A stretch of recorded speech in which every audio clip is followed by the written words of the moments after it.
പിന്നെ ഈ വണ്ടി ഓവർടേക്ക് ചെയ്യുന്ന ആ ദൃശ്യങ്ങൾ വളരെ ഡീറ്റെയിൽ ആയിട്ട് ഞങ്ങൾ പരിശോധിക്കാനായിട്ട് ഇരിക്കുന്നുണ്ട്. അത് എന്തുകൊണ്ടാണ് അദ്ദേഹത്തിനെ കേട്ടതിൽ ഒരു ഒബ്ജക്റ്റ് കണ്ട് ഞാൻ മാറിയെന്നാണ് പറയുന്നത്. ഡ്രൈവർ പറഞ്ഞു അതിൻ്റെ ഈ ഡ്രൈവർ മീൻസ് ഈ സ്റ്റുഡൻറ്റ് പറയുന്നത് ഒരു ഒബ്ജക്റ്റ് കണ്ട്, പക്ഷേ അവിടെ ഒരു ഒബ്ജക്റ്റ് ഇല്ല. വീഡിയോ ഡീറ്റെയിൽ ആയിട്ട് പരിശോധിക്കണം. ഞങ്ങൾ ഓഫീസിൽ ഇരുന്നിട്ട് അതിൻ്റെ വിശദമായ റിപ്പോർട്ട് തയ്യാറാക്കാൻ പോകുന്നു. അവിടെ എന്തോ ഒരാളുണ്ടായിരുന്നു, അല്ലെങ്കിൽ ഒരു ബൈക്ക് ഉണ്ടായിരുന്നു, അല്ലെങ്കിൽ ഒരു സൈക്കിൾ ഉണ്ടായിരുന്നു എന്ന് അദ്ദേഹത്തിന് തോന്നി.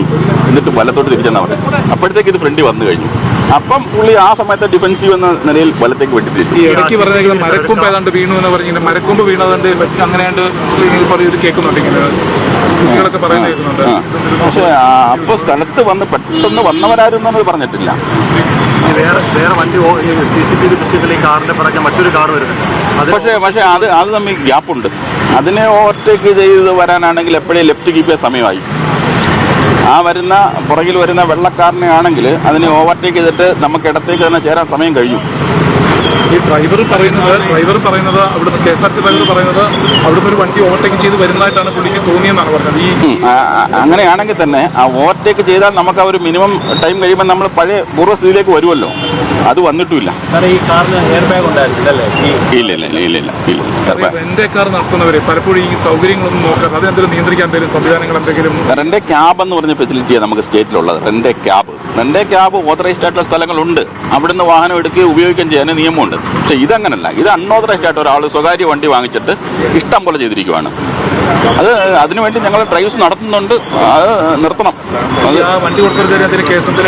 അത് അദ്ദേഹത്തിന് ലൊക്കേറ്റ് ചെയ്യുന്നുണ്ട്. ഞങ്ങൾ വിളിച്ചിരുന്നു, കിട്ടിയില്ല. പോലീസ് പ്രൈമറി ഏജൻസി എന്ന നിലയിൽ പോലീസ് അത് തന്നെ എടുക്കും.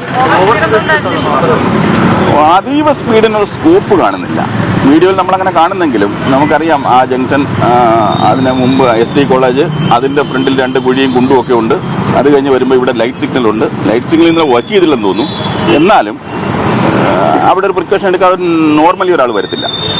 പിന്നെ കുട്ടികളൊക്കെ നല്ല ക്വാളിഫൈഡ് ആയിട്ടുള്ള കുട്ടികളല്ലേ, അവർ ആ പ്രിക്കോഷൻ എടുത്തിട്ടായിരിക്കും അവിടുന്ന് വന്നത്. അപ്പോൾ അവിടുന്ന് ഇവിടെ എടുക്കുന്ന ഒരു സമയം പെട്ടെന്നൊരു ഹൈ സ്പീഡിലേക്ക് കയറാൻ പാകത്തിനുള്ള വണ്ടിയല്ലത്.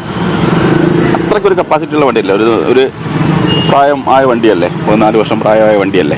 റോഡിന്റെ എന്തെങ്കിലും പ്രശ്നങ്ങൾ ഈ അപകടത്തിന് കാരണമായിട്ടുണ്ട്? പ്രത്യേകിച്ച് ദേശീയപാത ഇവിടെ വെളിച്ചത്തിന്റെ ഒരു പ്രശ്നം ഉണ്ടായിരുന്നു. വെളിച്ചത്തിന്റെ ഒരു കുറവ് ഉണ്ടായിരുന്നു. പിന്നെ ഈ കൂട്ടം മരം ഇവിടെ നിൽക്കുന്നതുകൊണ്ട് മഴ പെയ്താലും കുറേ നേരം മരം പെയ്തുകൊണ്ടിരിക്കും. അതുമൊക്കെ തെന്നലുണ്ടാക്കും. അതൊക്കെ റോഡിൽ ജലപാളികൾ ക്രിയേറ്റ് ചെയ്യും. ഹൈഡ്രോപ്ലെയിനിങ് എന്ന് പറയും. അതുമൊക്കെ ഇതിന് കാരണമായി. ഹൈഡ്രോപ്ലെയിനിങ് എന്ന് പറഞ്ഞാൽ വീലിനും റോഡിനും ഇടയിൽ ഒരു പാളി രൂപപ്പെടുകയും അത് ബ്രേക്കിന്റെ പ്രോപ്പറായിട്ടുള്ള ഇഫക്റ്റിനെ ബാധിക്കുകയും ചെയ്യുമ്പോഴാണ് ഇത്തരത്തിൽ സ്കിഡിങ് ഉണ്ടാകുന്നത്. അതും ഈ കേസിൽ സംഭവിച്ചിരിക്കുന്നു. ഇതെല്ലാം ഈ 3-4 ഫാക്ടേഴ്സ് ഒരുമിച്ച് വന്നപ്പോഴായി സംഭവിച്ചത്. ഇമ്പാക്റ്റ് പങ്കുവെച്ച് പോകാനൊരു ഇടമില്ലാതായിപ്പോയി.